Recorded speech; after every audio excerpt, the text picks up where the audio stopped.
Bonjour à tous et bienvenue sur notre chaîne YouTube, la chaîne de Ligne Droite. Je vous invite à vous abonner à cette chaîne, à aimer, à partager, à commenter ces vidéos. C'est très important pour notre référencement et c'est une manière de nous soutenir. Merci à vous tous.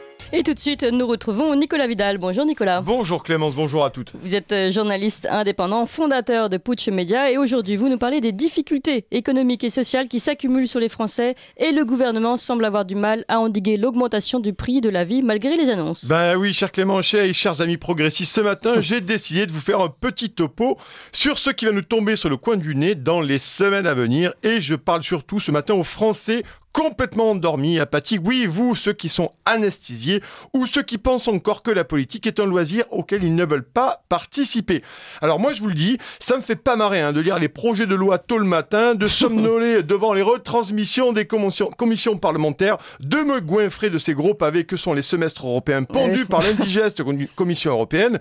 Et je vous épargne l'ennui sidéral qui m'accable lorsque je devais me tamponner les discours de Jeannot Castex, puis ceux maintenant de la très sinistre Babette Milborn.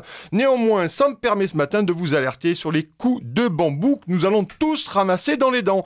Et il ne vous aura pas échappé que la hausse du pouvoir d'achat des Français a été effacée aussi rapidement que les vidéos des caméras du Stade de France. C'est dire. Alors, ben oui, c'est dire.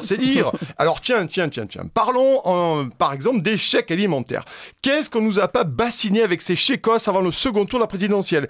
Eh bien, Gabi Attal, notre nouveau ministre du budget serré, a annoncé récemment que le chèque alimentaire, ça sera pas avant 2023. Donc d'ici là, vous allez devoir apprendre à sucer des cailloux.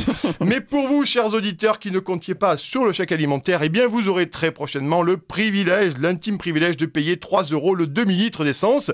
Eh bien si vous conduisez pas, eh bien vous ne couperez pas par contre à l'augmentation de 20 à 30% lorsque vous passerez en caisse dans votre supermarché favori. Et si vraiment vous y mettez la mauvaise volonté, vous vous emplâtrerez la hausse du prix de l'énergie, voire des coupures d'électricité et de chauffage cet hiver.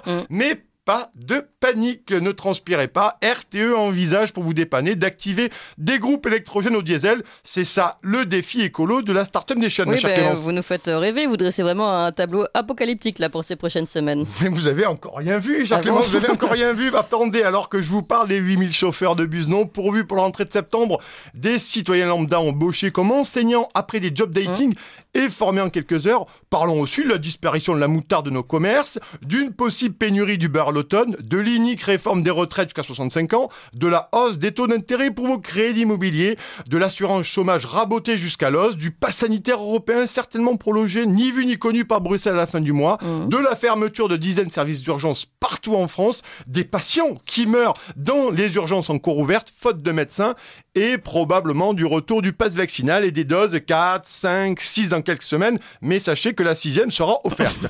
Néanmoins, le pire reste sûrement d'avoir encore Bruno le rigolo comme ministre de l'économie, ou plus encore, la livraison, chers amis, de 90 nouveaux blindés militaires pour le maintien de l'ordre qui permettront, je cite, vous allez voir, c'est formidable, aux forces de l'ordre de conduire des opérations de rétablissement de l'ordre dans des environnements dégradés, ainsi que des opérations sous le feu. Alors, c'est plus des gilets jaunes que les manifestants devront enfiler, mais des cuirasses, des hommes et des boucliers.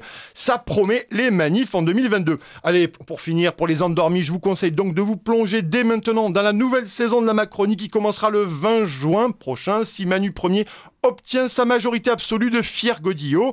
Et pour finir, quelques chiffres, 53% des Français n'ont pas voté ce 12 juin, Renaissance a reculé les suffrages de 12% des inscrits, et Véran a fait 49% dans la première circo de l'Isère.